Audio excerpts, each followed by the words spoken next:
Dumb and weird. podcast. Well, I remember when I was 17 years old, I worked at Kroger, and there was this girl who had like a huge crush on me, and she kept asking me out, and I kept telling her I wasn't interested. I'm not interested. I'm not interested. I don't like you like that. And one night we were working late, and she went out in the parking lot, and I was going out there to go to my car to leave to go home for the night, and she was like, "Oh, look at this! I found a bottle of wine. You want to go get drunk with me?" And I was just like, "No." I was like, "And we're on camera right now. You should probably go take that back inside." And she's like, "No, it's mine. I'm gonna keep it." And she put the bottle of wine in her car, and I was like, "Okay, good luck with that." And next week at work, I went into work, and I didn't see my name on the schedule. And I was like, "Where the fuck is my name at?" And all of a sudden, like the manager comes and says, "Hey, we need to have a talk with you." And they took me up to the store manager's office, and I was sitting there, and I was just like, "What's going on?" And he starts like drilling me about like I know what I did, and I started smiling at him. I'm like, "Dude, what are you talking about?" And he goes, "Don't." He's like, "Don't smile at me, you stupid son of a bitch." And I was like, "Whoa, dude, I'm a kid. You can't yell at me like that." And he starts like yelling at me, and the other managers are there, and I go, "What is this about?" And he goes, "You know what you did. You know you sexually assaulted that girl." And I was like, "What are you talking about? I haven't done anything." And he was like, "I'm not gonna say her name, but we'll just call her Sarah." He's like, "You know what you did to Sarah?" And I was just like, "It's like Sarah's been trying to date me for like a month, and I keep saying no." I was like, "Do you have proof that I sexually assaulted her?" And I swear to God, you can't make this up. This is even back in 2006. He said this.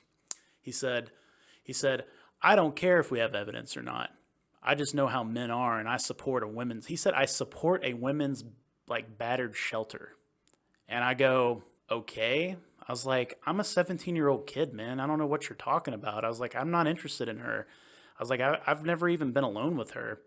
And he goes, "Well, we saw the footage of y'all in the parking lot." And I'm like, "You mean when she had that bottle of wine and she put it in her car?" And he goes, "Yeah, and you gave her that wine." I'm like, "Excuse me? Yeah. I didn't give her shit." I was like, I take offense to this shit. I was like, "I feel like you're only doing this because I'm a guy and she's a girl." I was like, "This is not cool." Yeah. And her mom was there, and I go, "Are you fucking okay with this shit?" And she goes, "I'm just telling you what she told me." I was like, "Yeah, your daughter's a fucking bitch and she's a fucking liar." And she goes, "Hey, watch it. Don't say that about my kid." I was like, "Fuck your kid." I was like, "She's trying to ruin my life because I won't go on a date with her. Are you fucking crazy?"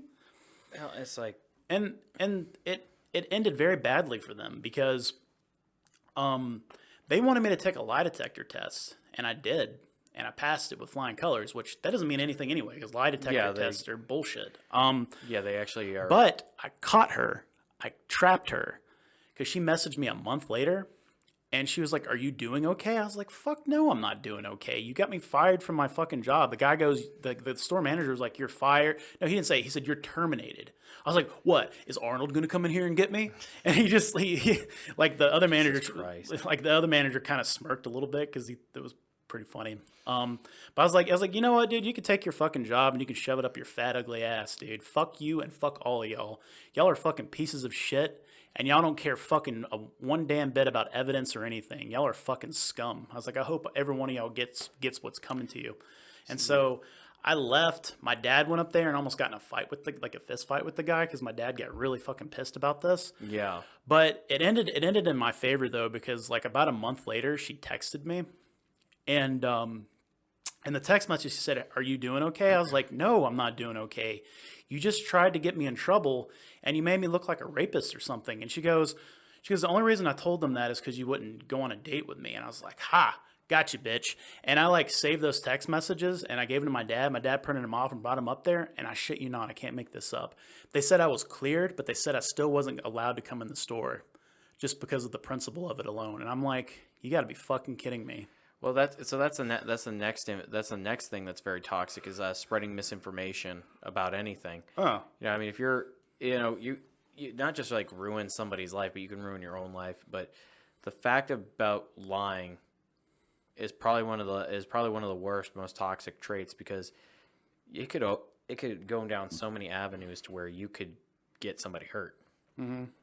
Like one little lie can ruin somebody's like. I mean, like look at what happened with Kobe Bryant Yeah. all those years ago. Like with one little lie, Yeah. almost got prison time, but he lost all of his sponsorships. Yeah. I mean, I wasn't allowed back at that store ever again. I mean, I went back like many years later because they didn't recognize me anymore. But come to find out, and this is the karma part of it. Yeah, That store manager actually did some prison time really for raping women. interesting. Well, you know what? That's kind of that kind of makes sense Yeah. because if you like, he wouldn't want something like that getting back to him. So maybe that's why he was the weirdest about it, because he was doing that stuff. Yeah. Apparently, he Bill Cosby'd some girls. Yeah, it's very interesting. It's very because predators usually hang out like that. They like going because I think it was what Ted Bundy did too. Like I think he worked at a women's shelter or something. Well, Or he was always like part of like women's groups in it to like scope them out too.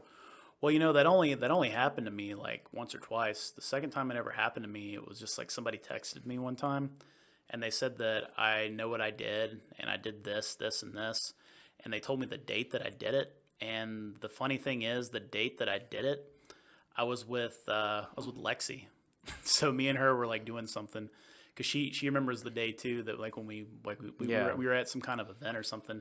I don't know why people do stuff like that. I don't know what the motivation is. No, I think the worst toxic trait though is when like for a situation that happened with a friend of mine, is where he told me that somebody had accused him of that, and they did sort of the same thing with the date and all. Mm-hmm. And that was a day that we were getting fucked up at his house watching South Park. Like we had bought about like I can't remember. We went through like a box of beer. Mm-hmm. Like we bought a box of beer. That included like a 30 rack, a bunch of 40 ounces, and an extra 12 pack. Just because. Mm-hmm. And we gotten fucked up at his house, and we ended up falling asleep on the couch together. That's what happened that night. And apparently when he confronted her friends about it, they said, "Oh, well, she just does that, Like, no, that's not okay. That's very dangerous. Like, you can't just shrug this off and like laugh about it. It's something serious." If you want to check out more of our stuff, go to www.dumbcoolweird.com. You'll find our Facebook, Twitter, YouTube, Instagram, and Patreon link if you want to support us. Also, be sure to check out our merch store. And if you're interested in being on our podcast, you can find a link on our website so you can reach out to us and tell us if you want to talk to us about something that's really weird, dumb, or cool. We'd be glad to hear from you. Hope you will stay tuned for the next weird ass episodes we got. Thank you.